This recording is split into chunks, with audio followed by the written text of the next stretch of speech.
All right, hello and welcome to Swing It and Ding It, an iHeartMedia podcast.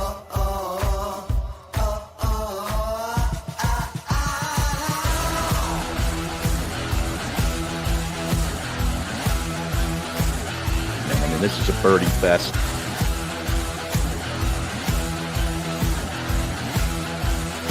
It's a Philly show, baby. Let's go.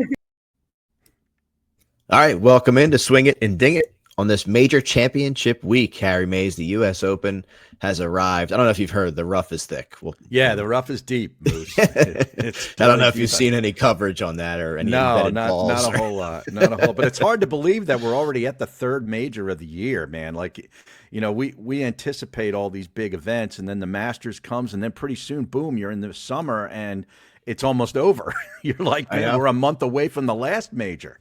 The final, you know what it dawned on me when I went to pick my one and done, where I'm like, oh man, I have all these live guys that like I haven't used, and now they go to waste. You have one more, chance to use them, basically. Right. But thanks for coming. Thanks for joining us. We are sponsored by Parx. We'll talk about that when we see the line for the U.S. Open. Not quite Scotty versus the field, but pretty close. Bryson is somebody that took a chop at that Rory number 2 spot, which is pretty cool to see because it's getting a little boring with Scotty, Rory. Also, Buy My Balls. They specialize in premium recycled golf balls that perform just like new at a fraction of the cost. BuyMyBalls.com. Not only am I a Buy My Balls spokesperson, I am also a client, right? Like the old hair club commercials. Yes, sir. And also Wear SPF, the great Justin Thomas's brand that I will be using this weekend for the Green Valley member guests. We'll have to talk about that a little bit more, Harry. Oh boy. But for now, let's go back up north, Harry, to Oak, Canada, where Ryan Fox, we got some extra golf on a late Sunday afternoon, which was pretty cool, but gets his second PGA Tour win, $1.7 million, and a spot in the U.S. Open. And it came down to some extra holes with Sam Burns, and it was an interesting, I don't know what you call it, like just I don't know, I have no words for it, but like looking into that playoff as almost like a separate event, right? Mm-hmm. Where with like the mindset of, do I go for it here? It was an interesting hole to play over and over again. I like it when they play a couple holes so do I. in a playoff. Yeah. But talk about that for a second, Harry, how it was like both of those guys had multiple chances, and Sam Burns, who's I think they said he's been the best putter on tour this year, misses a 5-foot putt. Isn't that golf? Yeah, it is golf, and we got the extra golf, and while watching the extra golf, I'm like, do we really want this? Because and even Trevor Immelman, to his credit, called it a pillow fight, and that's exactly what it was. I mean, it was a par 5, and it took either of them until the 4th go round when they changed the pin location, which was another bizarre occurrence. I've never seen that before. That was I'm sure while they're while they're driving down the tee off, the guys. Right, he's digging the new hole, and I'm like, man, I've never seen this before, but I guess obviously that's something that they can do. And then took till the 4th go round till either of them was able to make birdie on a par 5, which was really, kind of strange. I know the tees were back that day, and that's something that I thought was kind of a mistake in the setup. I mean, if you want some more drama, you got to give these guys a legitimate chance at getting the ball there in 2 and create some eagle opportunities. Having the tees all the way back, I mean, obviously some guys could get there and so forth, but it didn't set itself up for playoff drama, in my view, and obviously in hindsight. But that being said, Ryan Fox finally gets it done, and he's now won twice now. He won one of the opposite field events, I believe, at Myrtle Beach a few weeks ago. So he's playing good golf. But yeah, I'm very surprised that Burns, given all those opportunities, he's got some good length on him too, and is a great putter and having a great year with the flat stick. Wasn't able to make that 5, 6, 7 foot or whatever it was in, I believe it's the first or the second extra hole, which would have iced it. But hey, good for Ryan Fox. And, I like the way Sam Burns is playing. I may use him in a fantasy lineup this week at the U.S. Open because he hits it pretty straight. And if he's, still putting very well, I think he'd be a guy that can make the cut. And that's really what you're looking for here at Oakmont. But yeah, it was kind of underwhelming. I wasn't. That was the first time they played at that golf course, the TPC Toronto at Osprey Point or something, and underwhelming. I thought, I've liked some of the previous locations for the Canadian Open much better. So it was kind of an underwhelming weekend. I know they're banging on the boards on the 14th hole and causing all kinds of calamity up there, and they're having a good time. But I don't know, the event kind of. I was about as interested in the event as Rory McIlroy was, because apparently he didn't care either. Finished 20-some shots outside the winning score, missing the cut, playing horribly, hitting it all over the place, and just looked like he didn't. I think he was working out some new drivers. He was, and apparently he's gone back to another driver, so that driver didn't work out. So, but there's the Canadian Open for 2025. It was interesting. Like Sam Burns was just automatic with that tee shot, though. I mean, because the way that the bunkers were there, kind of set up where it could have. Ryan Fox, his first playoff hole, he after crushing the ball on the 18th in regulation, he goes into the bunker. You're like, oh man, all right, here we go. This is over. Burns smokes it, but it's never over with these guys on a par 5. They could always get back. I mean, it was cool. Ryan Fox hitting that long putt to get it into a playoff. You got the New Zealand soccer team up in the stands cheering, which was like random that they were there. And this guy from New Zealand, wins the tournament. Pretty crazy that happened. But how about our guy, Mr. Congeniality, Cam Young? I mean, that was he had a good week. Epic collapse in the end. Yeah, but it was a good week for him because he hasn't been anywhere near the top of a leaderboard in a long, long time. I showed his stats, Aaron, in majors. Like he's like a top 10 machine in majors. This guy, he just can't get over the hump. But I mean, he fires one over the green. Can't get out of the woods in the back. Pretty interesting. But RBC Canadian Open. Nice little warm up before the big show. Speaking of big show, Harry, it has been launched. The Fox Sports The Gambler Swing It and Ding It Open, benefiting the Magical Mila Foundation. There will not be heat stroke this year that we know of. We are moving that sucker from July to October 20th. It is live, and I say this every year, and people don't believe me. It's a race to get in, right? We turned away dozens of foursomes last year because we do not raise our prices, and we add more and more to it every year. It's all to benefit the Magical Mila Foundation, and I have some more time to plan, which how dangerous that could be. Dangerous. A couple more months, there's going to be so many more things added into this event. So there might be something on every hole. Yep. Which we were pretty close. We were pretty close. Really looking forward to it this year. The Legacy Club, our fine hosts, once again.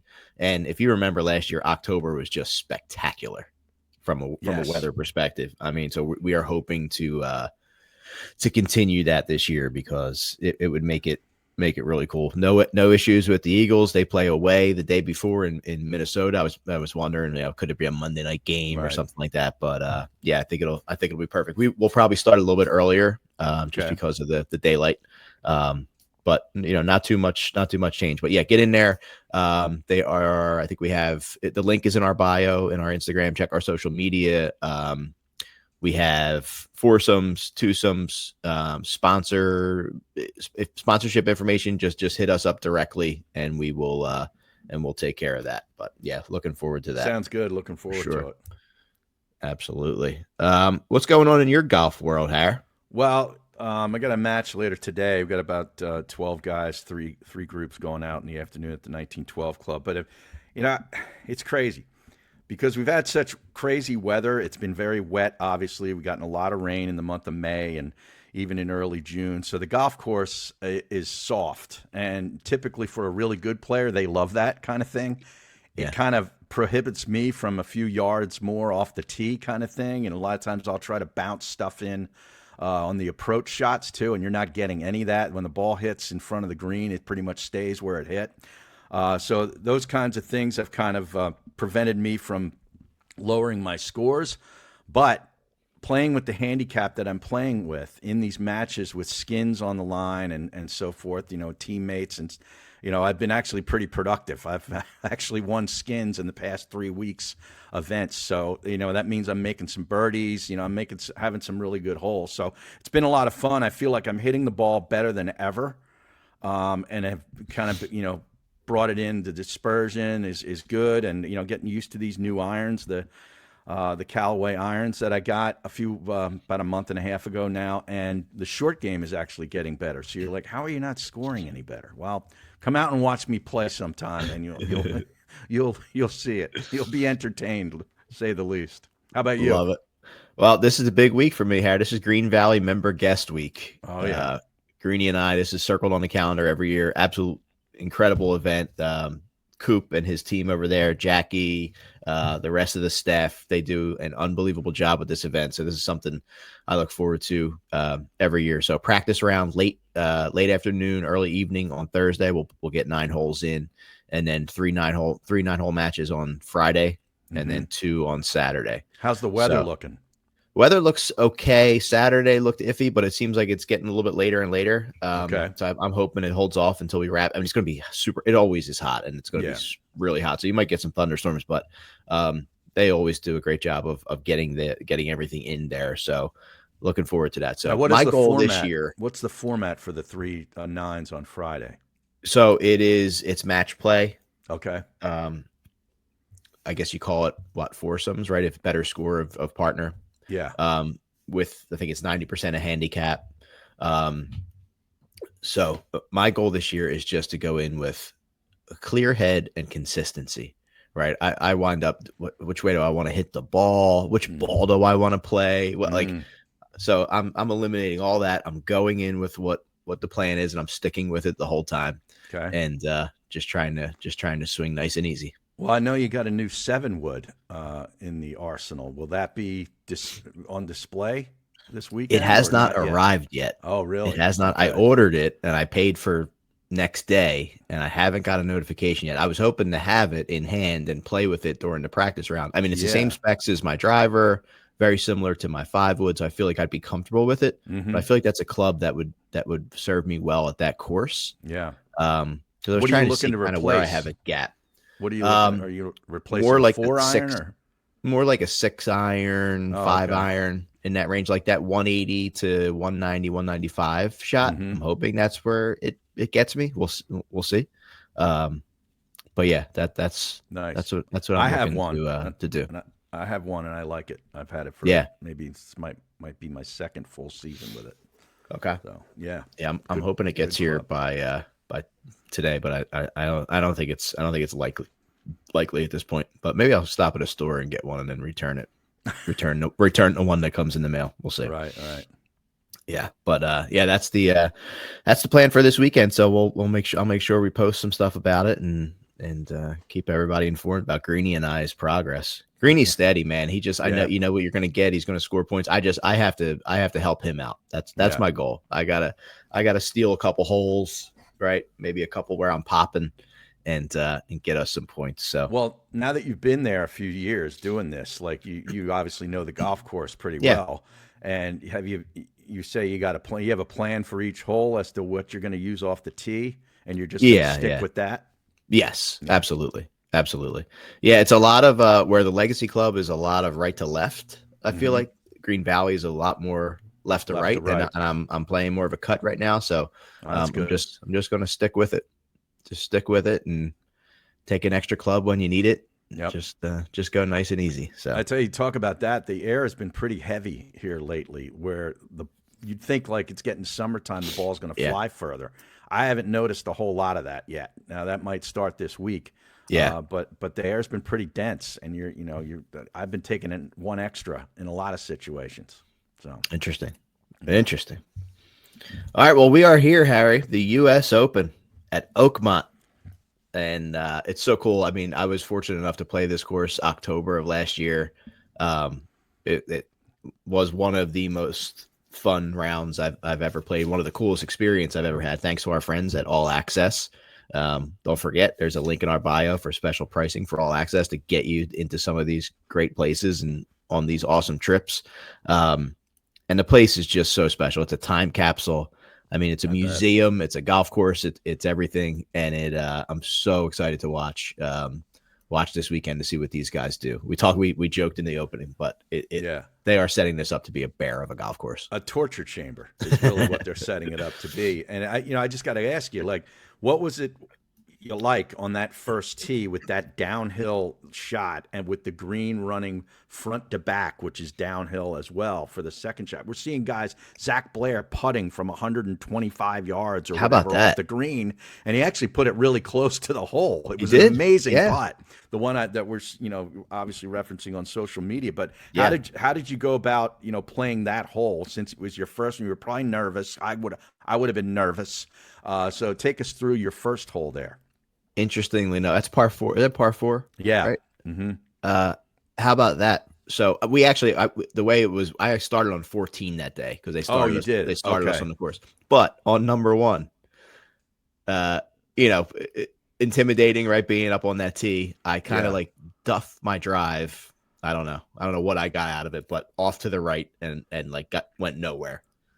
And then I hit a 7-iron to 2 feet. Tap in birdie. Are you serious? Wait a second. You hit a duff drive off the first tee at Oakmont. I don't know when it was playing. It plays like 485 or whatever for the pros. You were probably up a little bit from that. But then you hit a 7-iron. That where did it land? Do you remember? Yeah, I mean, it definitely early, way in front, and just rolled and ran out. That's amazing. It was a gimme that I putted, and that's amazing. Yeah, everybody was like, "How did that just happen?" Well, do you remember the 17th hole by any chance? It's drivable for these guys. It's got the sort of the dog leg left, I believe, with the huge bunker right in front of the green, and it's a drivable hole for most, in the amateur events and in the pro event. Do you remember that? Yeah, I do. I don't remember what I did on it. I actually shot an 83 at Oakmont, which is insane for me. That's amazing. Insane. Wow. But like, my game, Harry. If there's no trees and it's wide open, I always have a chance to get the ball back and play because I can hit it far, right? And that was what was happening that day. That's incredible. What a memory that is. Yeah, absolutely. Yeah. But this is their 10th my boy US Brian Open. Dowell took some great pictures that day. There's one I post a lot in the bunker. That's so cool looking. What the church pew bunkers between? No, just one of the regular steep bunkers that I'm hitting out of it. But he got the picture at the right time with the sand shooting up and everything. Oh, nice. So cool. Yeah, nice, very good. Yeah, hard to believe this is their 10th U.S. Open, man. You think back, to some of the guys that have won U.S. Opens here: Ben Hogan, Jack Nicklaus, Johnny Miller with the famous 63 in the final round in 1973. Larry Nelson, the year I graduated high school, I think shortly after I graduated high school, Larry Nelson won. He ended up, I think, with 3 majors. Ernie Els in the steam bath in the 1994 U.S. Open. Angel Cabrera won his first major on the PGA Tour here at Oakmont, and then Dustin Johnson. Remember when Dustin Johnson was one of the best players in the world? He won his first major here. He won it at US, and it was controversy because he didn't really know what score he had because he was going to be docked strokes. It was just a kind of a bizarre occurrence, and he ended up winning it, and of course went on to win a Masters as well. So incredible history. They've had 18 USGA championships total here, 2 U.S. Women's Opens, 6 amateur events, and then the 10 U.S. Opens. They've also had 3 PGA's championships here. And it was designed by Henry Phones, who was a steel magnate, one of these big rich guys, back in the 1800s. Got wealthy, in the steel town of Pittsburgh, and loved golf and played over in Scotland and Ireland and places over there, and wanted to come back and build a golf course that was reminiscent of that, and purchased this property and designed it. And it was his only design ever. Unreal. And it's lasted till today as one of the hardest, maybe the hardest place on the planet to play golf. And that's what he designed it to. He wanted it to be tough, really, really hard. And they take real pride in it. That's why they got upset when Johnny Miller scorched the place after it was wet and shoots 63. They're like, nobody shoots 63 on this golf course. Gil Hanse came back and did a a refurbishment back in 2023 and brought it back to, similar to the old photographs. Of course, they took trees down years ago. The place got infested with trees. They're all gone. I think the place is gorgeous, especially from the air. Par 70, 7,372 yards. It's not super long. It's like kind of medium length for these guys. Yeah. But the average greens, 8,500 square feet. Now, you can attest to this. These are monstrous green complexes, right? Yes. Yeah. Poana, and they're stimping at over 14 on the stimp meter. Their Poana approaches, Poana bentgrass in the fairways, and the rough is Kentucky bluegrass, rye, and Poe, all mixture, and it starts at 5 inches. And when I've been watching what they try to do to keep this rough standing up is amazing. Like they cut it in all different ways with different types of hand mowers. Right? Clippers on the greens, on the edges of the green. Yeah, did you see that? This guy's taking a fade. clipper, like Brace would use on his dome. They're out there right off the green. It's amazing. But 168 sand bunkers. Average fairway width is 28 yards, so pretty tight. And there's no water hazards. Think about the hardest golf course on the planet with no water hazards. That's amazing to me. And no trees. Right, and now no real trees. Right, yeah. Plenty of blind shots, and you can attest to that. I mean, that throws you off when you can't see the surface of, maybe the fairway where you're trying to aim to, or the green surface. Makes it a whole lot different. But the holes to watch, I mean, every one of them. But 1, 8, and 17 really come to mind. The first hole is no opening handshake. Falls off some 60 feet from tee to green. You got to navigate high rough on each side, and then the green goes front to back with the slope, which is not the norm on for what these guys play. It's usually back to front. Par 4, 488 yards. The par 3, 8th hole. Moose could pull out driver and hit the green probably 290 yards for a par 3, and they can stretch it to over 300 yards. With a huge bunker short left, they have a diagonal trench bunker, and then 2 right of the front right corner of the green. And then the 17th hole, which is a really cool hole. I remember watching this in the amateur a few years ago. Shorter par 4, 312 yards. It can play shorter than number 8, the par 3, believe it or not. It climbs 48 feet from tee to green. So this is an uphill shot, dogleg left. Smallest green on the golf course, too. It's shaped sort of like an upside down cereal bowl, and it's guarded by 5 traps. All of them are really deep, but the one in the front right has a name to it. And when they're naming bunkers, you don't want to be in it. It's called Big Mouth, and Tiger was in it years ago. I actually hit a pretty good shot out of it. But you choose to lay up, your approach will probably have to go over that Big Mouth bunker. There's only 2 par 5s, number 4 and 12, 4 par 3s, 6, 8, 13, and 16. And I can't wait to see what do you think the final score will be for this? I've been trying to wrestle with this. Ben Griffin, who was on Foreplay Pod and a couple other places, said if he was 4 over, he would be happy and feel like he would have a chance to win the golf event. Yeah, I agree. I'm thinking +2 will win it. I got Scotty this week. I've saved him for this event, and I'm thinking +2 would be a great score. I'm curious. We're going to talk to Jeff Kiddie soon. I'm curious. I want to get his thoughts on that as someone who's setting up a golf course for a major. Right. To see what he thinks the final score will be. But can't wait for this one, Harry, as we move to see the line with our friends from Parx. Let's hear more about Parx. All right. So as we talked about, Harry, it's Scotty at +275. You have Bryson at 700, John Rahm 1,200, Rory at 1,400, Ludwig 22, Xander 22, Joaquin Niemann at 25. And then it goes on and on from there.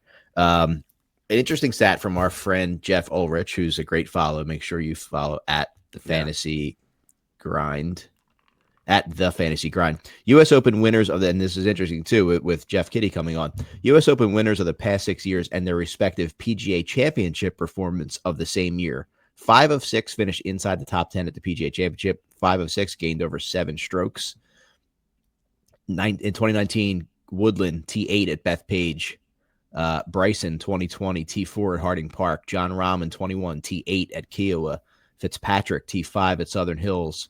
The only one, Bryson, who had a second at Valhalla. Wyndham Clark was the only one outside of that. He did win the week before the PGA at Quail as well. So And maybe then one in maybe that. L.A. Yeah. Yeah. So maybe a guy like Straka that helps Mm, for. But where's interesting. your mind going for this one? It's interesting you mentioned Straka. He's very accurate off the tee. He's got great iron game, great approach stats. His putting is really solid. He's not very good around the greens. That's the one thing where he falls off. But his strokes gained total, he's second overall on the tour, and approach, he's third. He's in one of my fantasy lineups. He's plus 5,000 the last I looked to win. I mean, I'm taking a shot with him, and I think his top 10 numbers somewhere around plus 300. Henley as well. This guy who I took back when he won at Bay Hill. I had him that week. I'm He's with very you. accurate off the tee, solid irons. He's great around the greens. With the short game. He was fifth a couple of weeks ago at Memorial, eighth at the RBC, different type of golf course, and then one at Bay Hill. So he's playing great golf. His number was around 6,500 to win. I'm taking a shot with that guy.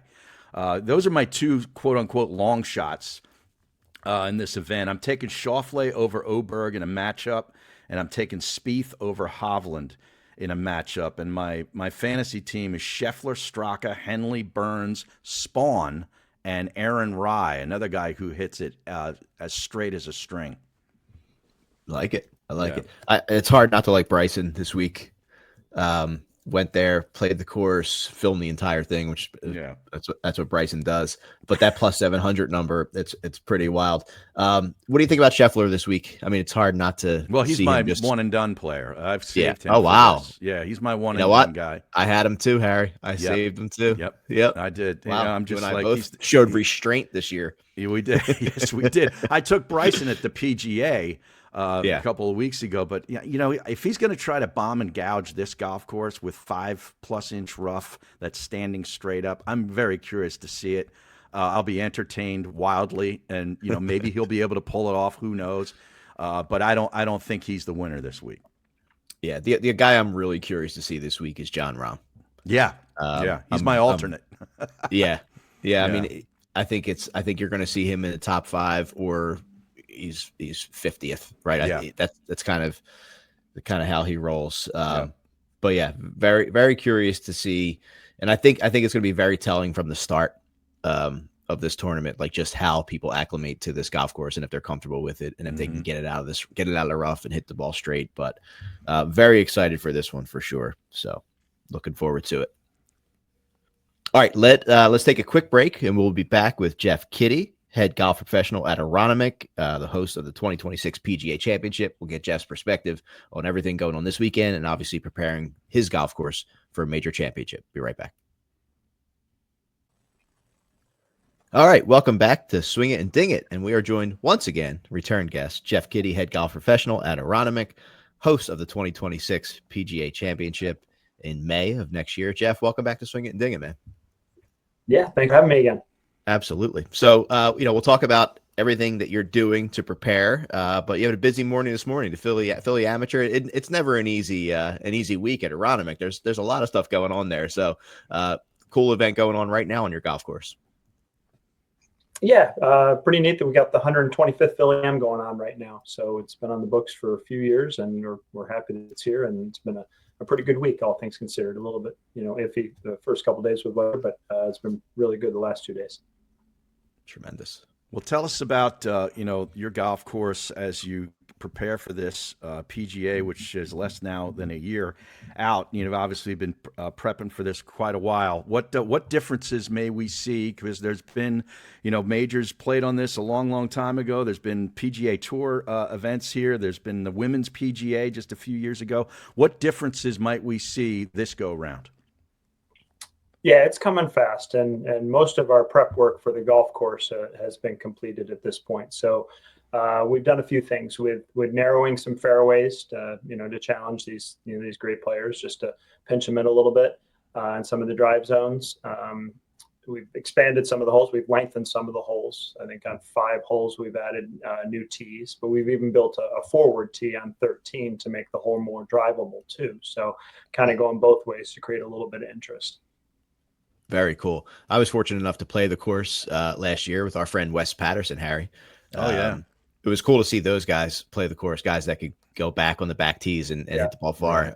Mike Manavian too, and Greeny and I went out there, and you guys were just obviously the preparation was in place for that. You also, I think you were out at Quail Hollow for the PGA Championship there. Yeah, I'm a member of the PGA of America Rules Committee, so I go to most PGA Championships to serve as a referee. So I was there. I've been at the last several since COVID, and most of them since 2016 before COVID too. So it was great. It's kind of great that I get to see it from both sides, from the competitive side and from the operations and hospitality and all that stuff every year, that I get to kind of do some pre-work as part of my role with the committee. Very cool. Very cool. Well, like when a USGA championship comes to a golf course, the USGA sort of, from what I understand, takes over and really dictates everything. Is that the same way with a PGA championship? Yeah, I don't want to say take over. I don't even think they'd say take over, but it is their championship. It's the PGA of America's championship. It's our PGA championship, and Aronimink has been involved, and we're a great partner, and PGA of America is a great partner too. A lot of things are collaborative decisions on things that we might be doing on the golf course, or decisions we have to make for infrastructure and things like that. So, they are a tremendous partner and have been with us. I mean, we're the only club, actually now there's two clubs, Congressional just did it too, that has hosted all three of the professional majors for the PGA of America, that being the PGA Championship, the Senior PGA Championship, and the KPMG Women's PGA Championship. Congressional just hosted the Senior PGA, so now they've hosted all three too. We're proud of our partnership with the PGA of America. Very cool. Very cool. It's interesting. We talk about it a lot, about the embarrassment of riches in our area, right? You have the U.S. Open in our state right now at Oakmont, and all the courses that we have in our state and in Southern New Jersey and everything that we have. What are you looking for this weekend or looking forward to seeing this weekend when you see a course like Oakmont hosting a U.S. Open? Yeah, Oakmont's, it's not quite like watching the Masters or the Players Championship where you watch it every year. But, we see it often enough, every, 6 to 10 years, it feels like we're seeing Oakmont. So you kind of know the golf course, and being in our state, I've been there several times too. So I'm looking forward to seeing how the golf course plays. It's such a tremendous challenge. I mean, it's, the epitome of a U.S. Open golf course. So just, seeing how the players manage the golf course. I'm looking forward to seeing how it plays with the work that Gil Hans has recently done there too. So new hole locations on some expanded greens like 12 and 13. So it'll be fun to see how they use those, expansions with different hole locations, challenge these incredible players. Well, having played college golf in northwestern Pennsylvania, Gannon, I'm sure you played it back then. When was your first experience with Oakmont? Yeah, I didn't get to play Oakmont through any college tournaments. Okay. I did have a couple, teammates or fraternity brothers that were members. So I had one visit, I think, during that time. But most of the visits have been since I've been a golf professional. Even when I was in upstate New York, we made a trip down. But, fortunate to play, a few times in the last couple of years. So it's a treat. It's surely the test that everybody, hypes it up to be. And it feels like my visits have been in the fall the last few years, where they get the greens outrageously fast. I mean, 16 to 17 stent meter readings where you don't even know that number can exist. So they're certainly not playing them at that speed this week. Like linoleum. Yeah, exactly. Not a lot of friction. Yeah. So, it's funny that the Truist Championship was here, and it seemed to, I don't know why, it seemed to catch the national media almost off guard about how passionate the Philadelphia fans would be for the game of golf. It did not catch us, the three of us, off guard at all. So now going into a major championship at Aronimink, I'm sure, I'm assuming you were out there for a little bit, but any takeaways that you saw from, a big event, a signature event hosting in Philly that, added or changed anything that you guys were thinking of or perspective going into a major event at your course? No, nothing that necessarily surprised us or, that we're taking notes on. They did a tremendous job, and obviously it really showcased Philadelphia golf, which is incredible, as we know. I mean, there's so many great courses, and, cricket certainly doesn't, fly under the radar. They're a great golf course, incredible Tillinghast design, and incredible club. So nothing surprised us as far as the reception from the players or the media. for how well the golf course showed. So I think it's just, we're similar in that we're a golden age architecture golf course, and it'll be fun for the players to see it. They've seen it, a lot of them will have seen it in 2018. Obviously, hopefully we have a lot better weather than we had in 2018 for the BMW Championship, but it'll be great to have the best players here on a really classic Donald Ross golf course that's been so thoughtfully restored by Gil Hanse. So I think it'll be a similar type story as far as the architecture. Obviously, it's a grander stage with, being one of the four majors. Not anything against Truist or a tour event, but it's one of the four majors. So it's a really special thing.